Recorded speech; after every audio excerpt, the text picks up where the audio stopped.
It's a very November-like May Day. All right, today, unintended consequences of the trade war. Canada's GDP numbers come out next week. And the Globe and Mail is oddly optimistic about the price of oil. Let me start with this. Last week, there was a bond market sell-off because the United States posted a new budget, which was more bad decisions on top of bad decisions. But there's a silver lining for us. Our dollar is gaining value. I'm always talking about how oil prices push the Canadian dollar around, and for the last 6 months, this is what's been happening to oil prices. And the same thing has been happening to the Canadian dollar. But this week, because of all these bad decisions from the US, Canadian dollar's at a 6-month high.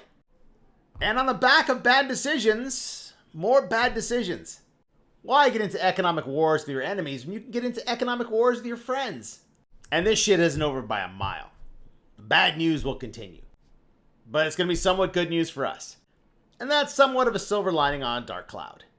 I'm not going to lie, I openly laughed when I read this headline. I'm not going to read it because I'm just going to laugh again. Anyway, RBC released their forward guidance for next week, and it's all about the GDP. And the RBC is expecting 1.8% growth for Q1's GDP, but they're saying most of that growth came in the first part of the quarter, not so much in the latter part of the quarter when this trade war kicked off.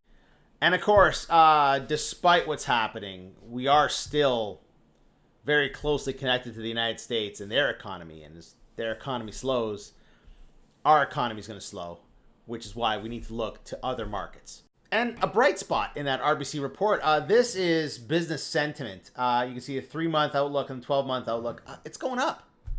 People are optimistic. Speaking of optimism, why Canadian Energy is a secret bargain spurring a hostile takeover bid in the oil sands. I'm not going to talk about this hostile takeover thing. I just want to talk about the price of oil. Because they bring up what happened 10 years ago, and they're talking about the inflation-adjusted price. The price of West Texas Intermediate this morning was $61.76. Adjusted for inflation back to 2014, that's $47.32. And the Globe and Mail is talking about how the break-even point has been pushed down. It's more efficient, it's a lower cost involved in producing oil, so we can support a lower price. Well, that's good because when oil prices fell 10 years ago, they didn't stop at $47. They stopped at $32, which would be $41.76 in today's dollars. But remember, Canadian oil trades at a discount. Will oil fall another $10, $15, $20 a barrel? I don't know. But like I said yesterday, OPEC is meeting next week to talk about increasing production. That should reduce the price of oil. And that should reduce the price of oil. And all the other bad decisions being made by the United States should reduce the price of oil. Do you remember when he said he would reduce the price of oil and gasoline through drill, baby, drill? Well, technically he didn't lie. Drill, baby, drill is happening. It's just that it's happening in the OPEC nations. There's reasons to worry, and things are going to get worse before they get better.